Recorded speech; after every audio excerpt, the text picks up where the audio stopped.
Cashless इंडियाच्या दृष्टीने केंद्र सरकारने वाटचाल सुरू केली आहे। त्याचाच एक भाग म्हणजे तुमच्या आधार कार्डवरून बँक व्यवहार करता येणार आहेत। आधार कार्डशी संलग्न बँक खात्यातून हे व्यवहार केले जाणार आहेत। एखादं बिल भरण्यासाठी आधार कार्डच्या कोडद्वारे थेट खात्यातले पैसे वळते करता येतील। आधार कार्ड धारकांना त्यांच्या संलग्न बँक खात्यातून पैसे डेबिट किंवा क्रेडिट करण्याचा पर्याय देण्यात येईल। प्रत्यक्ष चलनाला पर्याय शोधण्याचे प्रयत्न सुरू असल्याचं UIDचे CEO अजय भूषण पांडे यांनी सांगितलं।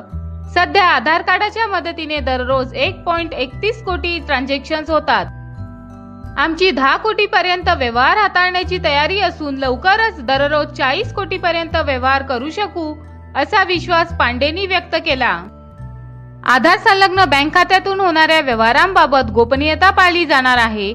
आधार संलग्न बँक सेवांसाठी लवकरच अँड्रॉइड मोबाईल ॲपही सुरू करण्यात येणार आहे। या ॲपच्या माध्यमातूनच फिंगरप्रिंट्स आणि रेटिना स्कॅनिंग करता येईल।